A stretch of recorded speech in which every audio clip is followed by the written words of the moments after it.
Hello students, स्वागत है आपको इक्वेशन इंडिया पे। तो हम लोग करंट इलेक्ट्रिसिटी के पार्ट 1 में टॉपिक नंबर 4 तक डिस्कस कर चुके हैं। आज हम लोग इस सेशन में टॉपिक नंबर 5 से डिस्कस करेंगे और टॉपिक नंबर 5 से जो भी सवाल होगा जेईई मेंस के पीवाईक्यू में वो उसका हम लोग डिस्कशन करेंगे।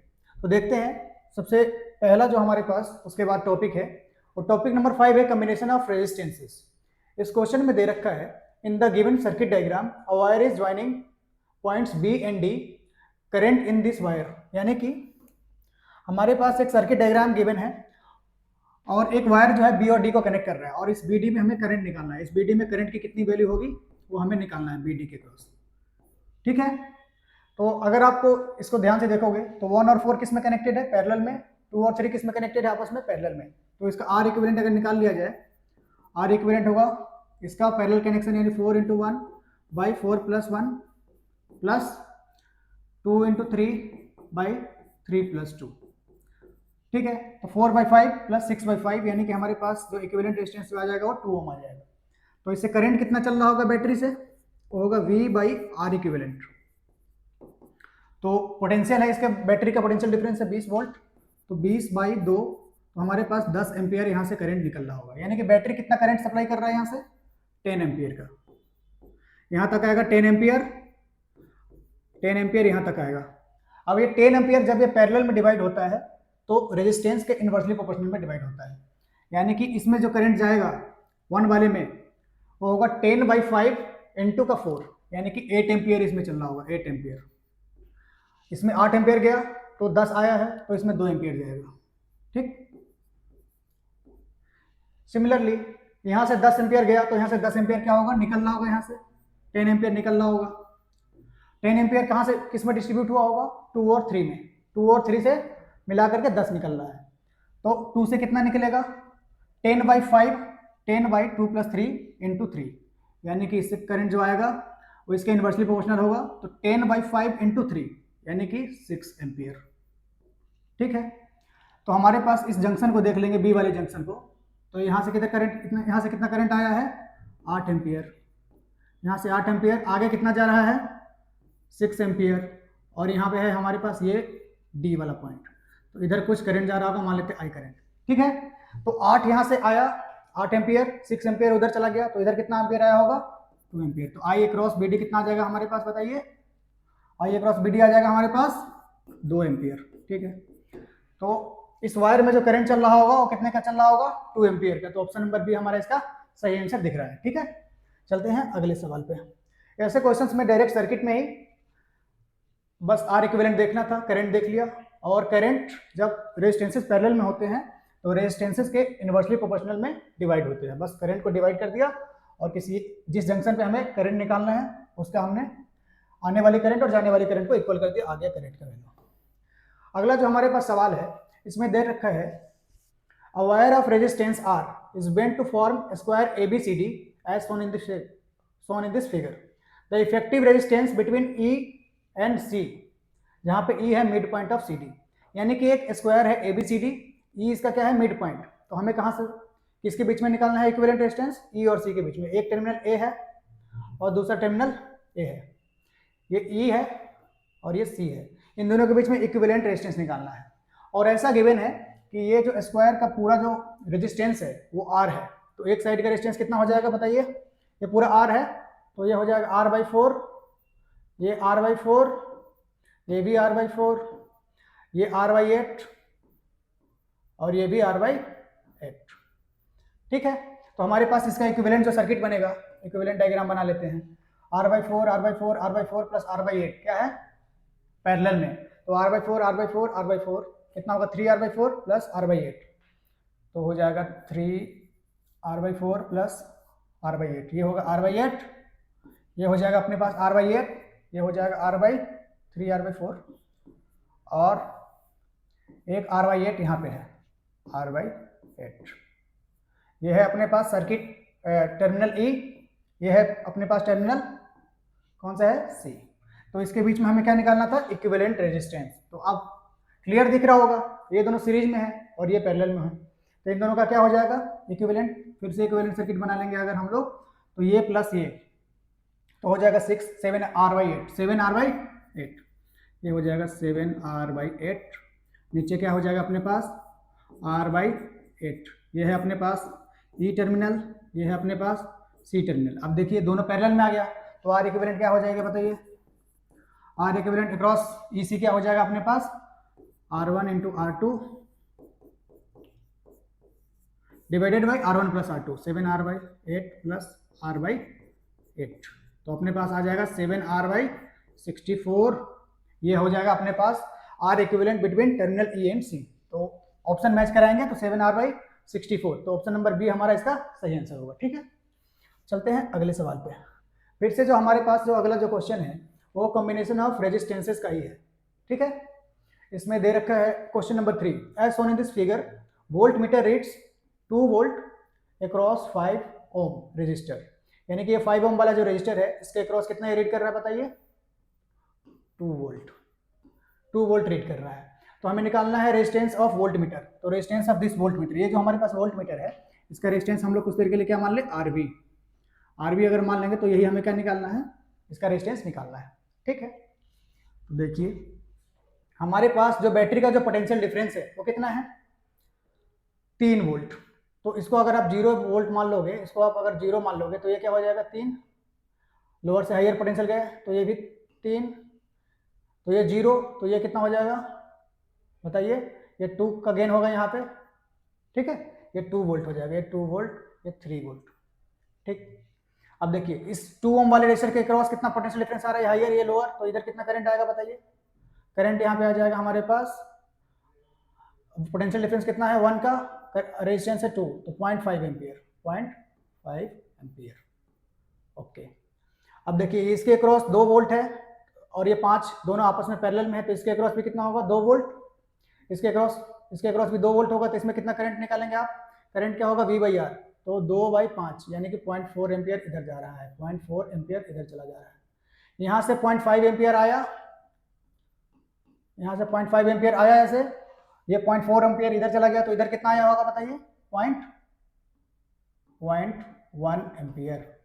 यानी कि इस वोल्ट मीटर से कितना करंट जा रहा है? 0.1 एम्पियर का, और इसके क्रॉस वोल्टेज कितना शो कर रहा है? 2 वोल्ट का। तो हमारे पास रेजिस्टेंस ऑफ वोल्ट मीटर क्या हो जाएगा बताइए? इसके क्रॉस का पोटेंशियल यानी 2 वोल्ट और इसके क्रॉस करंट यानी 0.1 एम्पियर। तो हमारे पास कितना आ जाएगा रेजिस्टेंस ऑफ वोल्ट मीटर? 20 ओम। ठीक है, सिंपल क्वेश्चन है। चलते हैं अगले सवाल पे। अगला जो हमारे पास सवाल है क्वेश्चन नंबर 4, ये भी सेम टॉपिक का है। इसमें पूछा गया है कि equivalent resistance between adjacent corners of a regular n sided polygon of uniform wire of resistance R would be. ठीक है, यानी कि एक किसमें निकालना है हमें? Equivalent resistance between adjacent corners of n sided polygon. तो मान लीजिए कि कोई एन साइडेड पॉलीगॉन है, ये एन साइडेड पॉलीगॉन है अपने पास, होगा कैसा भी? एन साइडेड पॉलीगॉन से। इसके बीच में हमें क्या निकालना है? ये एक टर्मिनल मान लेते ए, ये टर्मिनल मान लेते बी। इस पूरे का रेजिस्टेंस कितना है बताइए? पूरे का रेजिस्टेंस है आर, तो एक साइड का रेजिस्टेंस कितना होगा? R/N। इसका रेजिस्टेंस हो गया R/N, इसका होगा R/N। ऐसा ऐसा n नंबर 1 साइड है, n-1 साइड से ऊपर n-1 साइड्स बच जाएगा ना, n साइडेड है तो एक ले लिया, तो एक साइड को नीचे ले लिया तो n-1 साइड्स बच गया। ठीक है, तो इसका इक्विवेलेंट सर्किट अगर आप बनाएंगे तो देखिए n-1 साइड्स किसमें है? सीरीज में, तो n-1 इनटू एक का रेजिस्टेंस कितना है? R/N। ये वाला, ये इस पूरे का रेजिस्टेंस कितना होगा? इतना। तो ये वाला रेजिस्टेंस, इसका रेजिस्टेंस कितना होगा? n-1 into R/N। और नीचे एक और रेजिस्टेंस है किसका? इसका कितना रेजिस्टेंस है अपने पास? R/N। तो ये है हमारे पास टर्मिनल ए, ये है हमारे पास टर्मिनल बी। तो इन दोनों के बीच में अब इक्विवेलेंट रेजिस्टेंस निकालना है। तो देखिए ये दोनों क्या है? पैरेलल में साफ साफ दिख रहा है। तो RAB क्या हो जाएगा हमारे पास पैरेलल में? R1 into R2 by R1 plus R2। तो n-1 into R by N into R/N भाई दोनों का सम, दोनों को आप जोड़ेंगे तो क्या हो जाएगा? ये R हो जाएगा। कितना हो जाएगा? R। तो R से R कैंसिल हो जाएगा एक R से, तो कितना हो जाएगा? n-1 by n square into R। तो n-1 into n square, n-1 divided by n square into R। तो ऑप्शन नंबर सी हमारा इसका सही आंसर हो जाएगा। तो देखिए इस क्वेश्चन में क्या था हमारे पास, एंड साइडेड पॉलीगॉन दे दिया और पूरे का रेजिस्टेंस आर दे दिया, हमें पूछा गया है एडजेसेंट कॉर्नर के बीच में रेजिस्टेंस कितना होगा। ठीक है, तो पूरे पॉलीगॉन्स का रेजिस्टेंस है आर, तो एक साइड का आर बाई एन, तो देखिए n minus one side series में और ये आर बाई एन के पैरेलल में है, तो इसका इक्विवेलेंट सर्किट बनाया और पैरेलल सर्किट आया, इसको सॉल्व कर लिया। ठीक, चलते हैं अगले सवाल पे। तो जो हमारे पास अगला सवाल है इसमें दे रखा है, ये टॉपिक नंबर 6 से किरचॉफ्स लॉ एंड सेल। तो इसमें दे रखा है in the circuit shown potential difference between A and B. ए हमारे पास ये वाला पॉइंट है और बी ये वाला पॉइंट है, तो हमें क्या निकालना है, potential difference between A and B, A minus B या फिर बी माइनस ए का मैग्नीट्यूड निकालना है। ठीक है, दोनों के बीच का पोटेंशियल का, दोनों पॉइंट्स के बीच का पोटेंशियल का डिफरेंस। ठीक, तो अब देखिए ये वाला ब्रांच, ये वाला ब्रांच और ये वाला ब्रांच तीनों आपको पैरेलल में दिख रहा है, यानी कि सेल्स पैरेलल में कनेक्टेड है अपने इंटरनल रेजिस्टेंसेस के साथ। तो इसको सोल्व कर लेते हैं। पहले क्या होता है हमारे पास, ई इक्विवेलेंट क्या होता है बताइए, जब सेल्स पैरेलल में कनेक्टेड होता है तो E1 बाई R1 यानी 1 by 1, E2 by R2, E2 कितना है 2 by 1 plus E3 by R3 3 by 1 divided by 1 by R1 plus 1 by R2 plus 1 by R3, 1 by 1 plus 1, ऐसा हो जाएगा। तो ऊपर कितना आ जाएगा 32516 बाई 3 यानी कि 2 वोल्ट। 2 वोल्ट इक्विवेलेंट जो ईएमएफ आ जाएगा इस पूरे ब्रांच का वो कितना आएगा 2 वोल्ट का। अब इसका इक्विवेलेंट रेजिस्टेंस एक बार निकाल लेते हैं, तो आर इक्विवेलेंट क्या होगा हमारे पास बताइए, 1 1 1 तीनों क्या है पैरेलल में, तो 1 बाई 3 ओम। तो अपना पास जो इक्विवेलेंट सर्किट हो जाएगा इसको फिर से रिड्रॉ कर लेते हैं। ठीक है, यहाँ पे एक है 5 ओम का, 5 ओम, ये है अपना पॉइंट ए, यहाँ पे है पॉइंट डी, और यहाँ पे बैटरी आ रहा है, बैटरी का पोलैरिटी किधर होगा, पॉजिटिव वाला इधर है सबका हायर पोटेंशियल, तो इधर होगा कितना है 2 वोल्ट। इंटरनल रेजिस्टेंस कितना हो जाएगा इक्विवेलेंट 1 बाई 3 ओम। फिर ये अपना सी पॉइंट हो जाएगा बताइए, और ये हो जाएगा अपने पास 10 ओम, और ये हो जाएगा बी।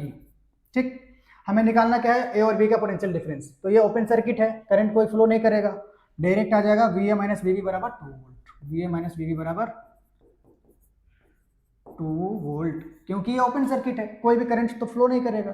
तो जो बैटरी का पोटेंशियल डिफरेंस होगा सेल का, वही पोटेंशियल डिफरेंस यहाँ पे मेंटेन होगा, तो 2 वोल्ट हो जाएगा इसका आंसर। ऑप्शन नंबर बी इसका सही आंसर होगा। ठीक है, चलते हैं अगले सवाल पे। इसको आप ऐसे भी कर सकते थे बिना सोल्व किए हुए, लेकिन चूंकि हम लोग ये टॉपिक जो पढ़ रहे हैं वो सेल्स के कम्बिनेशन का है, इसलिए हम लोगों ने पहले इस ब्रांच को पहले इक्विवेलेंट ईएमएफ कन्वर्ट कर लिया और इक्विवेलेंट रेजिस्टेंस निकाल लिया, फिर इसको सॉल्व किया। इसको आप डायरेक्ट यहाँ से भी सॉल्व कर सकते हैं। ठीक, फिर से हमारा जो नेक्स्ट क्वेश्चन है इसी टॉपिक से है, इसमें दे रखा है और DC source of EMF 100 volt, E1 का वैल्यू है 100 वोल्ट, ये है 100 वोल्ट का, 100 वोल्ट का बैटरी है एक। चलो, इसकी इंटरनल रेजिस्टेंस है 0.5 एम्पियर 0.45 ओम। ठीक, एंड स्टोरेज बैटरी E2 इसका है EMF 90 वोल्ट। ठीक है, and external resistance R connected as shown in the figure. ये है external resistance R, for what value of R no current will pass through the battery. यानी कि इस resistance की वैल्यू हमें बतानी है, एक्सटर्नल रेजिस्टेंस की, जिसके लिए इससे जो करंट पास करे वो कितना करंट पास करे, 0 करंट पास करे। ठीक है, तो इसके लिए इसमें 0 करंट पास करना चाहिए। तो इसमें 0 करंट पास करने के लिए क्या करेंगे, पहले वाले में हम लोग मान लेते हैं, इस पहले लूप में मान लेते हैं करंट इधर चल रहा है I1।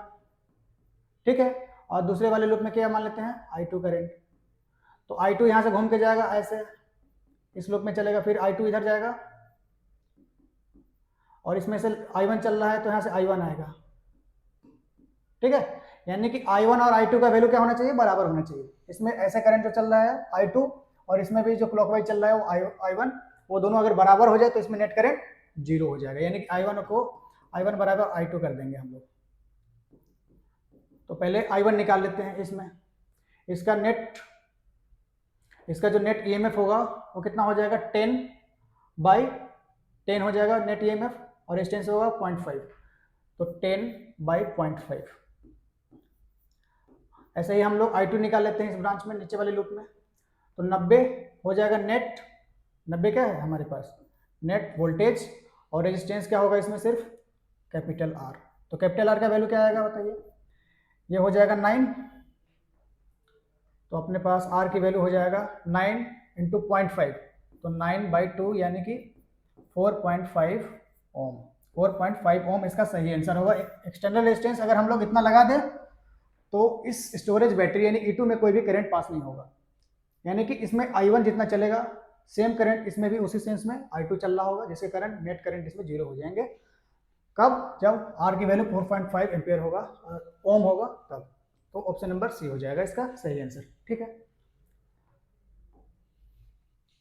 फिर अगला जो हमारे पास सवाल है इसमें दे रखा है the electric field between two parallel plates of capacitor of 1.5 microfarad capacitance drops to 1/3 of its initial value in 6.6 microsecond when the plates are connected by a thin wire. The resistance of this wire is कितना? n ohm। तो resistance हमें निकालना है, यानी कि इस question को आप देखेंगे हमारे पास दो पैरेलल प्लेट था, इसके पास कुछ पहले चार्ज रहा होगा, मान लीजिए Q0 चार्ज था इस पे, तो इस पे माइनस Q0 रहा होगा। अब इसको हमने एक वायर से कनेक्ट कर दिया, तो वायर से आप कनेक्ट करेंगे, मान लेते वायर का रेजिस्टेंस R, यही R हमें निकालना है, यही R हमें निकालना है। तो जैसे ही आप R से कनेक्ट करोगे तो इसमें चार्ज फ्लो करना शुरू करेगा और ये डिस्चार्ज होना शुरू करेगा, तो ये डिस्चार्जिंग सर्किट होगा। तो Q at any time t क्या लिखते हैं हम लोग, Q0 इंटू e⁻t/τ। टाउ होता है R equivalent into C equivalent. ठीक, अब हमें इलेक्ट्रिक फील्ड की बात करना है। तो electric field between plates of capacitor क्या होता है, charge on capacitor divided by A into epsilon not. तो देखिए जैसे हमारा चार्ज वेरी कर रहा है, सेम फंक्शन से हमारा क्या वेरी करेगा, इलेक्ट्रिक फील्ड। तो इलेक्ट्रिक फील्ड का भी फंक्शन क्या हो जाएगा, E at any time t, तो हो जाएगा initial electric field into e⁻t/τ। अब बोल रहा है कि हमारा जो इलेक्ट्रिक फील्ड है between the plates of capacitor वो 1/3 हो जाता है, 1/3, तो ये हो जाता है E0/3। तो E0 से E0 गया, हमारे पास -t/τ कितना आ जाएगा बताइए, ln 1/3। तो हमारे पास ये t/τ हो जाएगा अपने पास ln 3। तो टाइम कितना आ जाएगा बताइए, टाइम हो जाएगा टाउ इंटू ln 3। आ गया, टाइम का वैल्यू गिवन है, ये गिवन है। अब टाउ का वैल्यू निकालना है। टाउ हम लोग क्या लिख सकते हैं इसमें बताइए, इसको यहाँ पे कर लेते हैं सॉल्व। तो टाइम है अपने पास 6.6 माइक्रोसेकेंड। ठीक है, टाउ लिखेंगे आप R इंटू सी, R नहीं पता तो R को R रहने देते हैं। C है अपने पास बताइए 1.5 microfarad into ln 3। ln 3 is 1.1 given है क्वेश्चन में, 1.1। ठीक, तो इससे आप इसको सोल्व कैंसिल कर लीजिए एक बार, 6 माइक्रो से माइक्रो कैंसिल हो जाएगा, तो अपने पास R की वैल्यू आ जाएगी, कितना आ जाएगा बताइए, 4 ओम। तो एक्सटर्नल रेजिस्टेंस यानी कि ये जो वायर है जिसको हमने कनेक्ट किया पैरेलल प्लेट के कैपेसिटर को, वो होगा 4 ओम का। तो इसका आंसर हो जाएगा 4 ओम। तो ये इंटीजर टाइप क्वेश्चन था, आरसी सर्किट का क्वेश्चन था, डिस्चार्जिंग आरसी सर्किट। तो उसमें चार्ज का वेरिएशन ऐसा होता है, तो चार्ज का जैसा वेरिएशन होगा वैसे ही इलेक्ट्रिक फील्ड का वेरिएशन होगा, पोटेंशियल डिफरेंस का भी वैसे वेरिएशन होगा। ठीक है, करंट का वेरिएशन थोड़ा सा, करंट का वेरिएशन भी वैसे ही होता है इसमें। तो आपको डिस्चार्जिंग सर्किट के बारे में अगर बेसिक आइडिया है तो ऐसे क्वेश्चंस को आप सॉल्व कर सकते हैं। ठीक है, अगला जो हमारे पास सवाल है इसमें दे रखा in the circuit shown the energy stored in the capacitor is n mu joule. n mu joule दे रखा है कि इसमें एनर्जी कितना स्टोर होता है, n म्यू जूल। तो इसमें क्या निकालना है, n की वैल्यू हमें कमेंट करना है, n का वैल्यू इसमें क्या होगा। तो देखिए आप सर्किट को देखिए, ये है 12 वोल्ट का बैटरी, यहाँ से 3 ओम का एक रेजिस्टेंस है, यहाँ पे 9 ओम है, 4 2, इसके बीच में एक लगा दिया क्या, कैपेसिटर, जिसकी कैपेसिटेंस है 6 माइक्रोफेरेड। तो आपको इस पे एनर्जी निकालना है। ठीक, तो हम इसका स्टडी करेंगे, कुछ भी नहीं दिया है तो हम लोग मान लेंगे कि स्टेडी स्टेट की बात कर रहा है, t टेंडिंग टू इनफाइनाइट। तो जब स्टेडी स्टेट की बात करेंगे तो इस पे कोई भी चार्ज चेंज नहीं होगा, यानी कि इसमें कोई भी करंट फ्लो नहीं करेगा कैपेसिटर वाली ब्रांच में। तो मान लेते हैं यहाँ से करंट I निकला, करंट I निकलेगा, इधर आएगा। अब इनके पास दो रास्ते हैं इधर जाने का, तो इधर I1 आ गया, इस ब्रांच में I2 आ गया। ठीक है, यहाँ पे I1 आएगा, इसमें नहीं जा सकता, तो I1 यहाँ से आएगा ऐसे आकर के निकल जाएगा, फिर से I2 भी ऐसे आएगा और यहाँ से निकलेगा, यहाँ पे फिर से I1 I2 मिल गया, I1 इधर से आएगा, I2 इधर से आएगा, फिर यहाँ पे I बन जाएगा, I बन जाएगा। तो सबसे पहले हमें इस पर अगर एनर्जी निकालना है तो एनर्जी ऑन एनी कैपेसिटर होता है half C, that is capacitance of capacitor into potential difference का स्क्वायर। ठीक है, तो C पता है, हम लोग कैसे भी अगर इसका पोटेंशियल डिफरेंस निकाल ले तो हम लोग का काम बन जाएगा। तो एक इस सर्किट को अगर आप ध्यान से देखोगे तो ये एक इंडिपेंडेंट सर्किट है ये वाला, और ये एक इंडिपेंडेंट सर्किट है, क्योंकि ये इसमें करंट कहीं भी कोई चेंज नहीं हो रहा है, ये दोनों सीरीज में है। तो इसका इक्विवेलेंट रेजिस्टेंस कितना हो जाएगा, 9 3 12, तो इक्विवेलेंट रेजिस्टेंस है 12, तो इसमें कितना करंट होगा, I1 क्या लिखेंगे आप लोग, I1 होगा delta V that is 12 volt divided by इसका R इक्विवेलेंट दैट इज 12, तो हो जाएगा 1 एम्पियर। ठीक, सिमिलर वे में हम लोग I2 का भी निकाल सकते हैं, क्योंकि ये भी एक इंडिपेंडेंट पाथ है, ये इससे कोई फर्क नहीं पड़ रहा। तो 12 है पोटेंशियल डिफरेंस बैटरी का, इसका इक्विवेलेंट रेजिस्टेंस क्या होगा बताइए, 4 और 2 सीरीज में कनेक्टेड है तो 6, तो आ जाएगा 2 एम्पियर। ठीक, यानी कि इससे 2 एम्पियर आ रहा है, इससे 1 एम्पियर आ रहा है। तो ऐसा कर लेते हैं हम लोग, यहाँ का पोटेंशियल 0 मान लेते हैं, 0 पोटेंशियल मान लेंगे तो यहाँ भी 0 हो जाएगा, 0 वोल्ट। अब चलते हैं इधर, तो ये 1 है, तो करंट का अपोजिट डायरेक्शन में जाते हैं तो पोटेंशियल बढ़ेगा, पोटेंशियल गेन होगा, तो ये 0 प्लस 9 इंटू 1, तो ये हो जाएगा 9 वोल्ट। ठीक है, अब देखिए ये I2 है 2 एम्पियर का, अब यहाँ से हम लोग ऐसे मूव करेंगे तो क्या हो जाएगा, 2 2 जा 4, तो ये हो जाएगा 4 वोल्ट। तो देखिए पोटेंशियल डिफरेंस कितना आया हमारे पास, पोटेंशियल डिफरेंस आ गया 9 माइनस 4 यानी कि 5 वोल्ट। तो अपने पास निकालना है energy, energy stored on capacitor क्या हो जाएगा हमारे पास बताइए, हाफ कैपेसिटेंस है 6 माइक्रोफेरेड, 6 माइक्रोफेरेड इंटू V का स्क्वायर, V क्या हो जाएगा 25, 25 छक्का 150 बाई 2 यानी कि 75 म्यू जूल। तो ऐसा हमारे पास एनर्जी आया। अब इस एनर्जी को किससे कंपैरिजन करना है, n म्यू जूल से, तो n के जगह पे क्या आ जाएगा बताइए, n आ जाएगा हमारे पास 75, n आ जाएगा 75, तो 75 इसका सही आंसर होगा। इंटीजर टाइप में सही से लिख लेते हैं आंसर, 75 इसका हो जाएगा सही आंसर। ठीक है, तो ये भी आरसी सर्किट का अच्छा क्वेश्चन था, मेंस लेवल पे अच्छा क्वेश्चन है।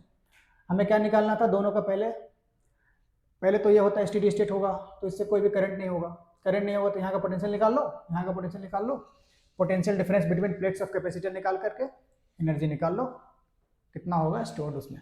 ठीक, तो स्टूडेंट हमारे पास जो अगला सवाल है इसमें दे रखा है, 2 identical sales each of EMF 1.5 are connected in series across a 10 ohm resistance. An ideal voltmeter is connected across 10 ohm resistance reads 1.5 volt. The internal resistance of each cell is, यानी कि 2 सेल है, दोनों का EMF दे रखा है, यानी कि बना लेते हैं हम लोग, 2 सेल है 1.5 वोल्ट, 2 सेल 1.5 वोल्ट, दोनों को सीरीज में कनेक्ट किया है, तो ये भी 1.5 है। ठीक है, अक्रॉस इसको किससे सीरीज में कनेक्ट कर दिया है, 10 ओम के रेजिस्टेंस से, तो 10 ओम को रेजिस्टेंस ये बना लीजिए, 10 ओम का रेजिस्टेंस ये हुआ। And ideal voltmeter is connected across 10 ohm resistance, 10 ohm resistance के अक्रॉस क्या कर दिया हमने, आइडियल वोल्टमीटर को कनेक्ट कर दिया। ठीक है, तो इसको ऐसे कनेक्ट कर दिया, अब ये पूरा सीरीज कनेक्शन है हमारे पास ऐसा। ठीक है, तो हमें निकालना क्या है, इंटरनल रेजिस्टेंस ऑफ इस सेल, तो इसका रेजिस्टेंस मान लीजिए, इसका रेजिस्टेंस क्या मान ले हम, स्मॉल आर, इसका भी रेजिस्टेंस दोनों आइडेंटिकल है तो इसका भी स्मॉल आर हो जाएगा। ठीक, तो हमारे पास इस सर्किट में जो करंट फ्लो कर रहा होगा उसका मान लेते आई, तो आई आप कैसे निकालेंगे, नेट जो पोटेंशियल डिफरेंस हो जाएगा वो कितना हो जाएगा बताइए, 1.5 1.5 3, आर इक्विवेलेंट कितना हो जाएगा, आर स्मॉल आर और 10, तो 2 स्मॉल आर प्लस 10। ठीक है, तो इतना करंट हमारा इस सर्किट में फ्लो कर रहा होगा।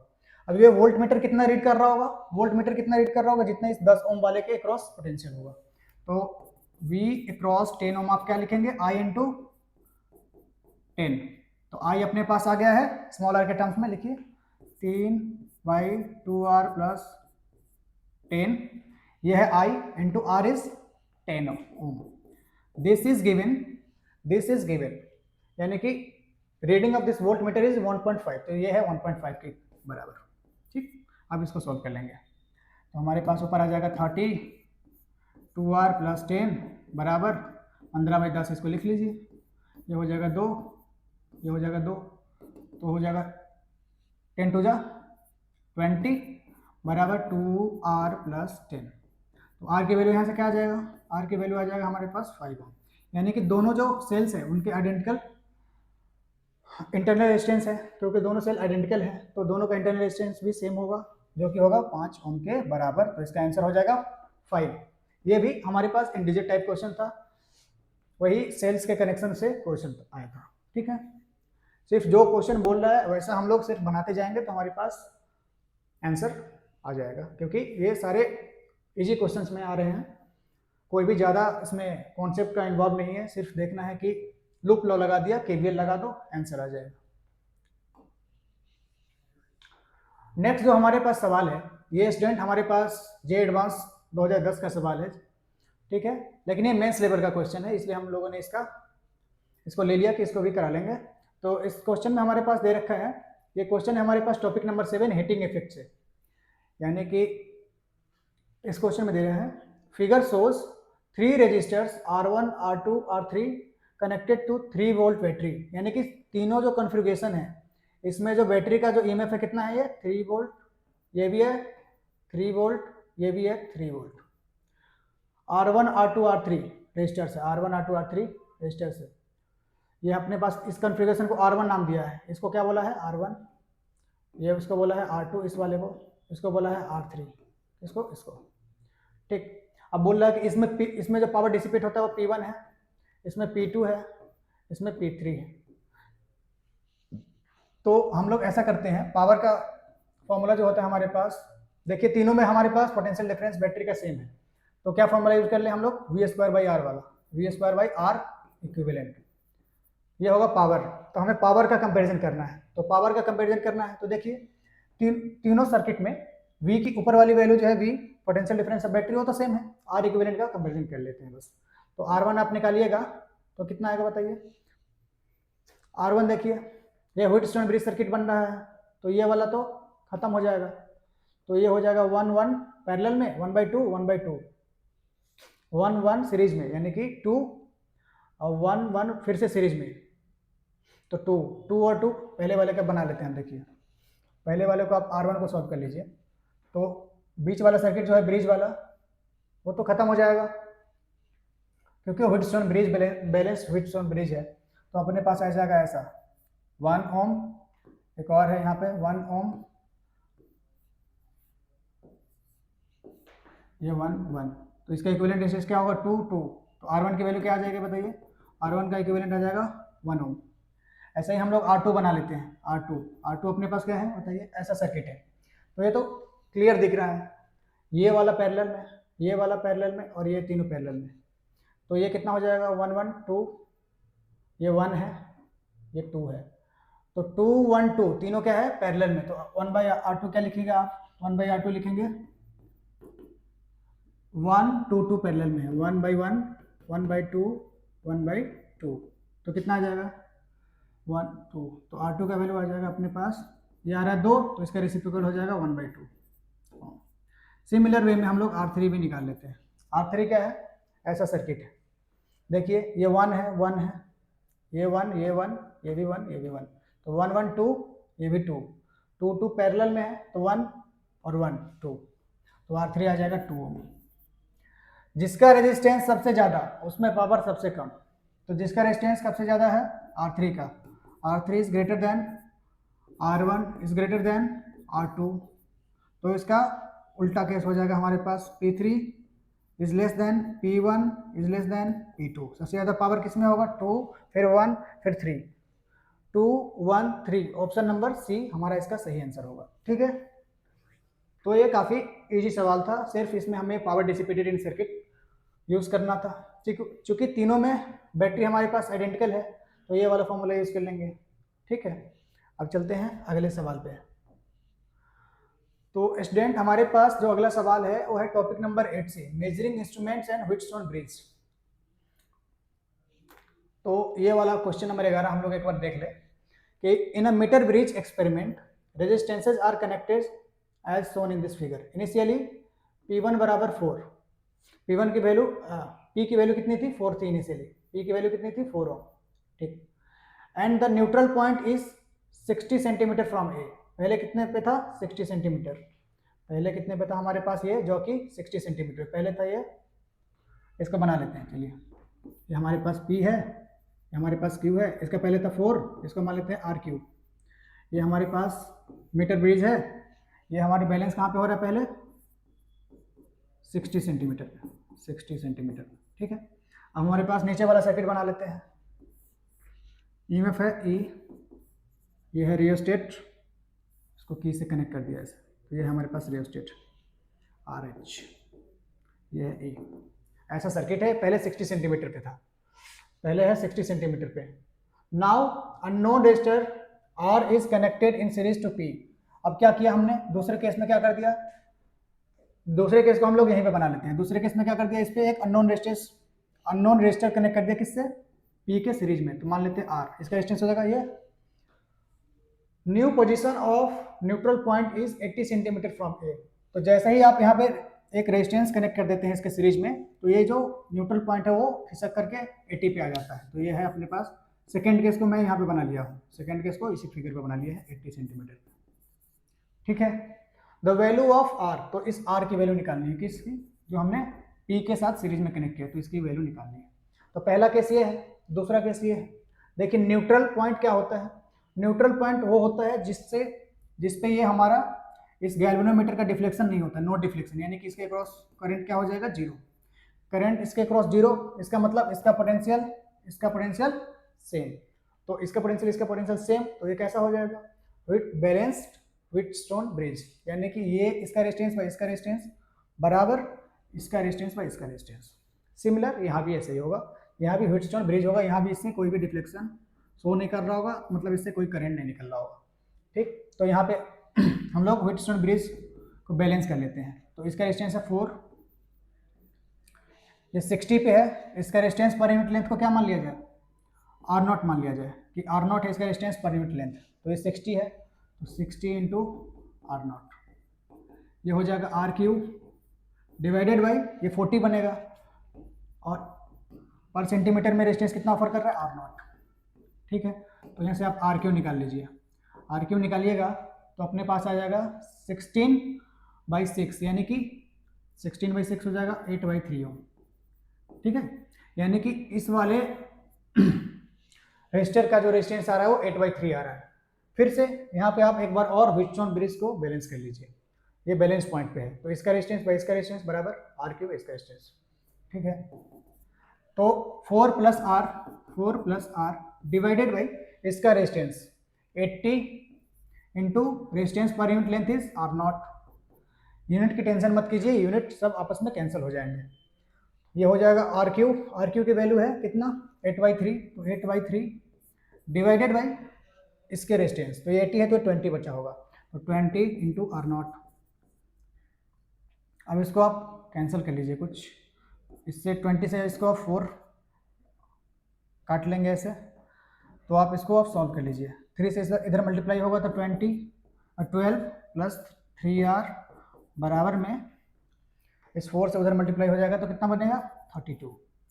तो 3R की वैल्यू कितना आ जाएगा अपने पास बताइए, 32 माइनस 12 कितना हो जाएगा 20, तो R आ जाएगा अपने पास, R की जो वैल्यू आई वो 20/3 ओम, 20/3 ओम आ रहा है। देखिए आप 20/3 ऑप्शन नंबर डी में शो कर रहा है, तो ऑप्शन नंबर डी इसका सही आंसर आ रहा है, ठीक है। तो जब भी कोई ऐसा मीटर ब्रिज का क्वेश्चन है तो आपसे पूछा जाएगा कि नल पॉइंट, दो केस दे देंगे, नल पॉइंट की डिस्कशन करना होगा। तो नल पॉइंट मतलब इससे कोई करंट शो नहीं कर रहा है, यानी कि ये डिफ्लेक्शन शो नहीं करेगा इस पर।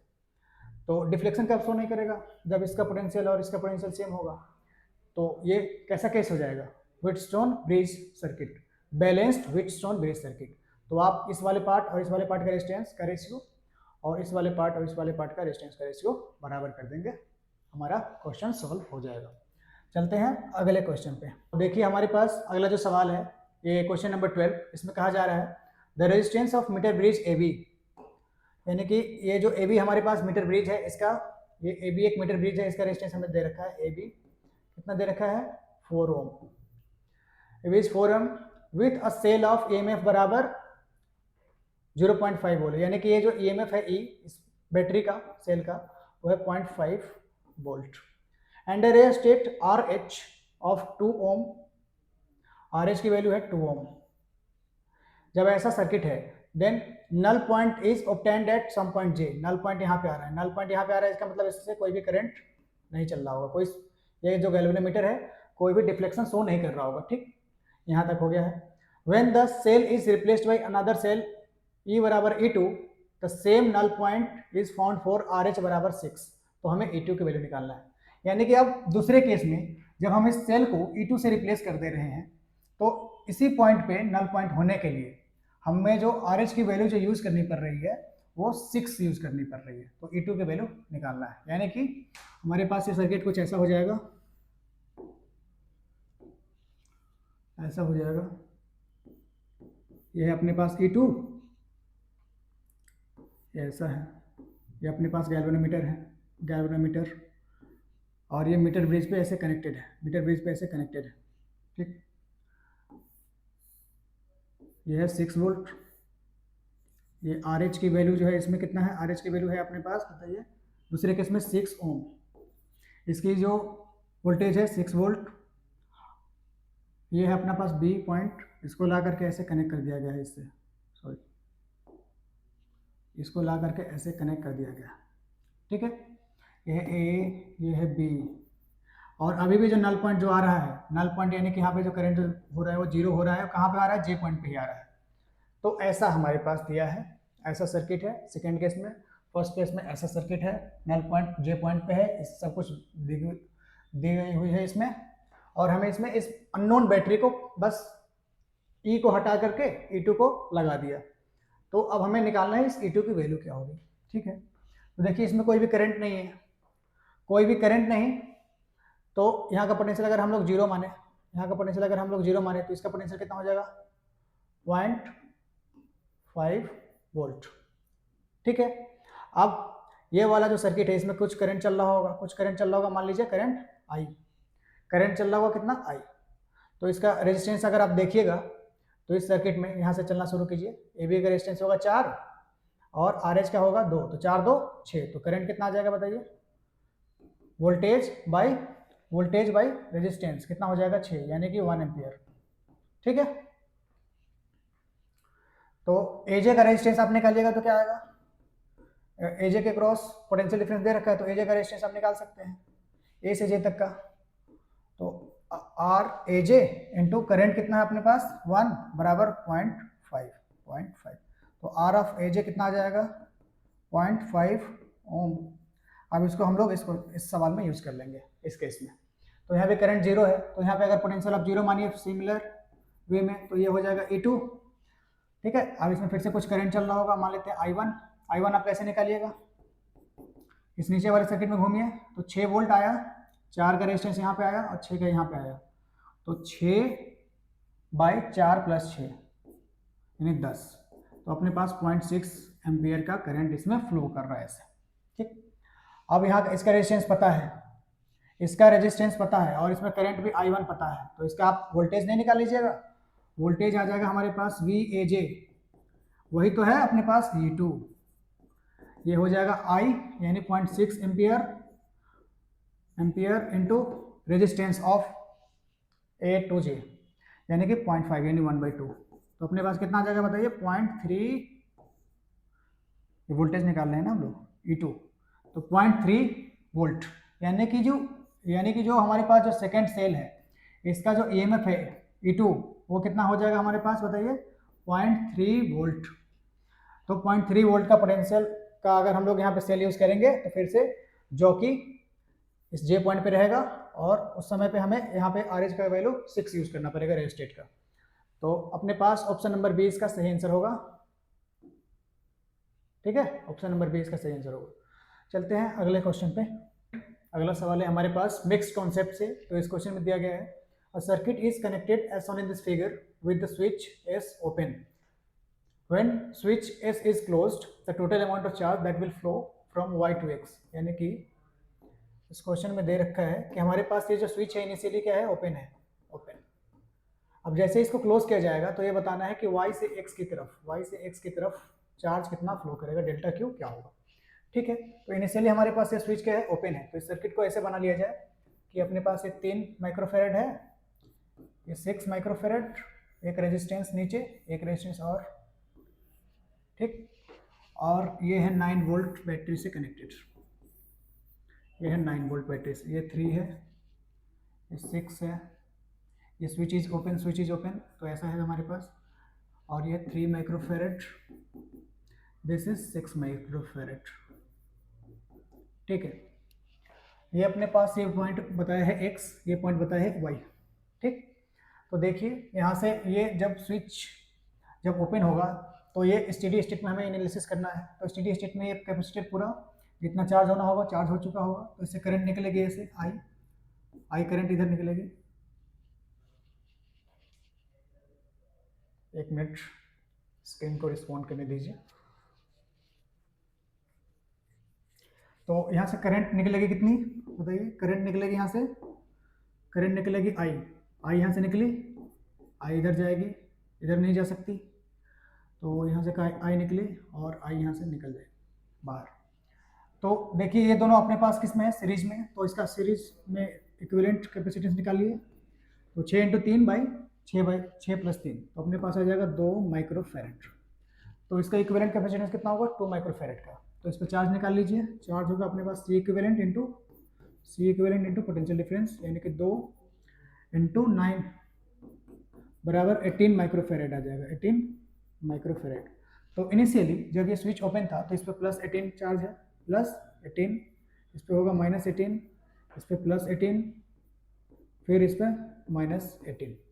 ठीक है, अब बोला जा रहा है कि स्विच को क्लोज कर दो, स्विच को क्या कर दो, क्लोज कर दो। तो इसको स्विच को क्लोज कर दो, इसको क्लोज कर दो, क्लोज्ड। ठीक है, स्विच को क्लोज कर दिया।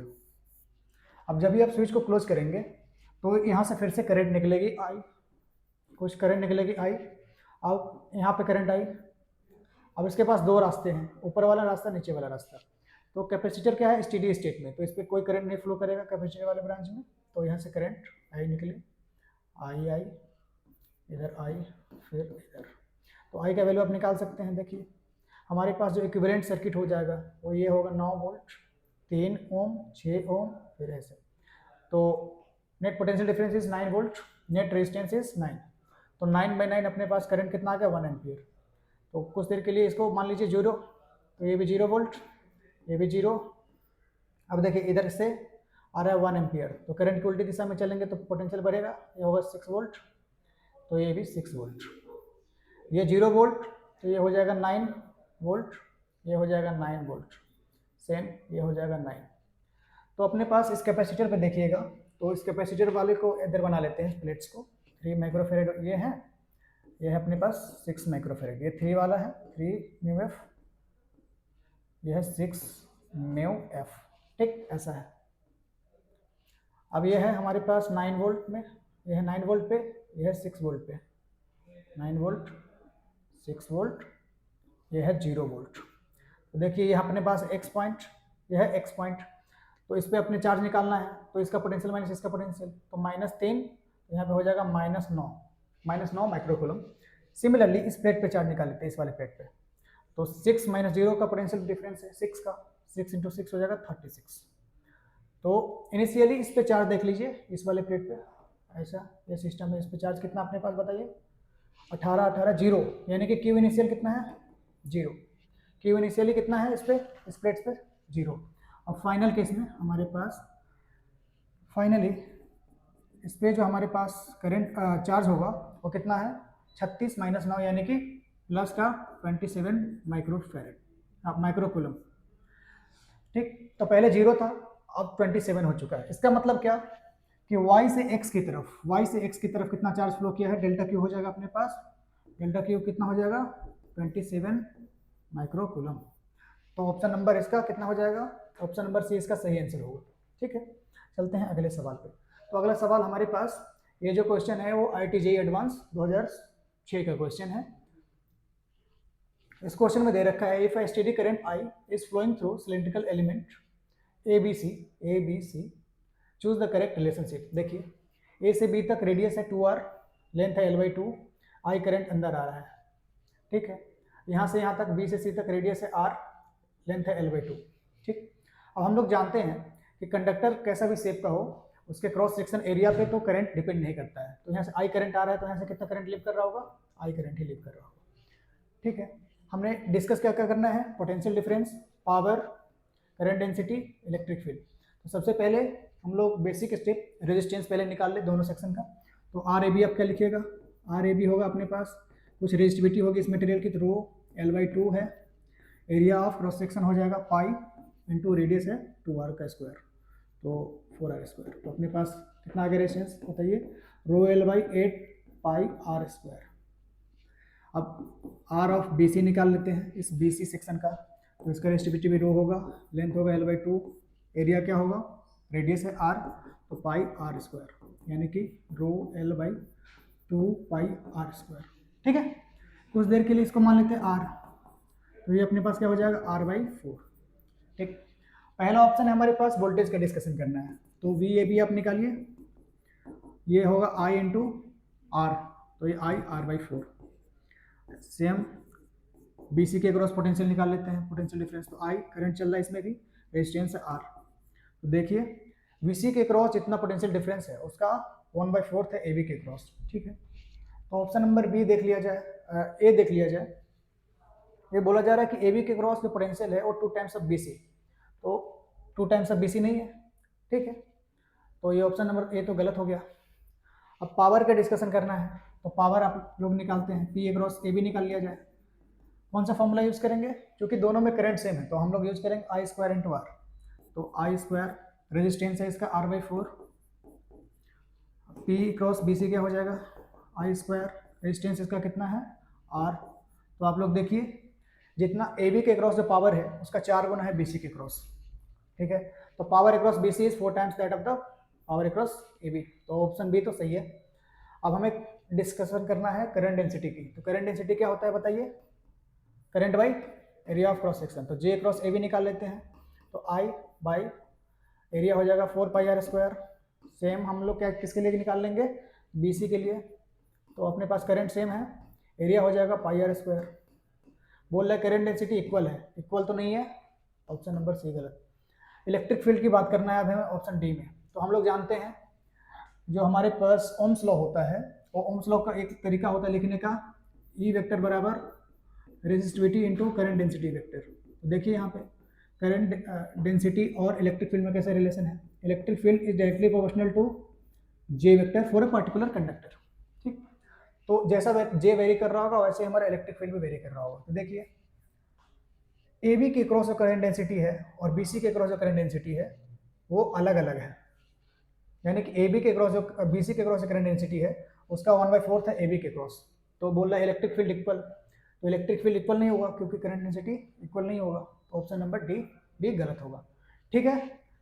तो चलते हैं अब अगले सवाल पे। तो देखिए अगला सवाल है हमारे पास आरसी सर्किट का है। अब बोला जा रहा है इसमें कि एट t बराबर 0 a battery of 10 volt is connected across point A and be in the given circuit. चलिए बैटरी को कनेक्ट कर दीजिए 10 वोल्ट का।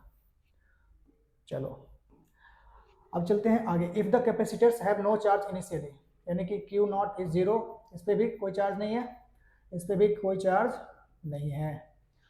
अब at what time does the voltage across them become 4 volt. अब बोला जा रहा है कि टाइम निकालो जब इनके कैपेसिटर्स के क्रॉस पोटेंशियल कितना हो जाए हमारे पास, पोटेंशियल डिफरेंस 4 वोल्ट। तो आप अगर देखेंगे तो ये दोनों कैपेसिटर्स किस में है, पैरेलल में।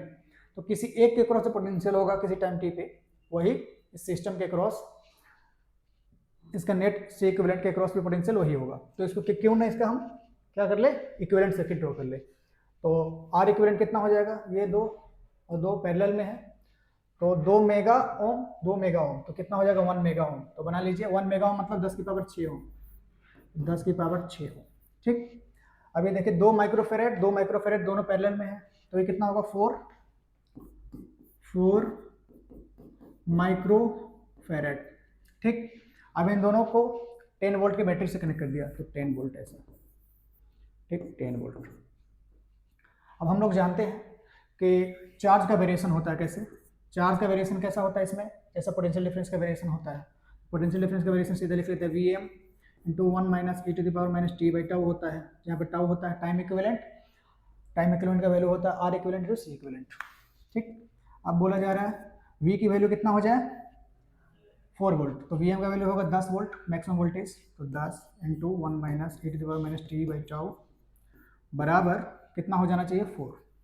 तो आप इसको सॉल्व करेंगे अब, तो इसको आप सॉल्व कर लेंगे तो हमारे पास कितना आ जाएगा 1 minus e to the power minus T by tau कितना आएगा 2/5, तो e to the power minus T by tau कितना आ जाएगा 3/5, दोनों तरफ लॉग लीजिए, दोनों तरफ लॉग लेंगे हमारे पास, तो माइनस टी बाई टाउ बराबर ln 3/5, एक बार माइनस को हटाने के लिए लॉग स्वैप हो जाएगा, तो t बाई टाउ बराबर ln 5 माइनस ln 3, अपने पास टाइम की जो वैल्यू आएगी वो होगी tau into ln 5 minus ln 3।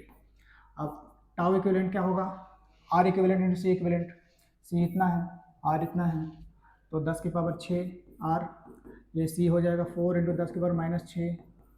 अब देखो ln 5 की वैल्यू क्वेश्चन में प्रोवाइडेड है 1.6 माइनस, अब ln 3 की वैल्यू 1.1, तो 1.1 हटा दीजिए, तो ये बच गया 4, ये 1.6 minus 1.1 that value 0.5, so time अपने पास जो निकल के आ जाएगा वो हो जाएगा 2 सेकेंड, 2 सेकेंड, तो टाइम कितना हो जाएगा 2 सेकेंड, यानी कि 2 सेकेंड के बाद इसके क्रॉस कैपेसिटर के क्रॉस जो पोटेंशियल है वो 4 वोल्ट हो जाएगा, ठीक है। तो बढ़िया सवाल था ये आरसी सर्किट का क्वेश्चन था, तो ये इंटीजर टाइप क्वेश्चन होगा, तो इसका टाइम का वैल्यू कितना आया बताइए 2 सेकेंड, 2 सेकेंड इसका सही आंसर होगा, ठीक है स्टूडेंट्स। तो हम लोग इस सेशन में और इसके फर्स्ट पार्ट में हम लोग करंट इलेक्ट्रिसिटी के जितने भी सारे सवाल थे, अच्छे सवाल जेईई मेंस के PYQs और कुछ जो अच्छे जेईई एडवांस के मेंस लेवल के जो सवाल थे उनका डिस्कशन किया। तो आप लोग पढ़ाई करते रहो अच्छे से, हम वीडियो को देखो और इसको रिवीजन में यूज़ करो और अपने मार्क्स को इम्प्रूव करो, और हमारे चैनल को लाइक शेयर सब्सक्राइब करो। Thank you.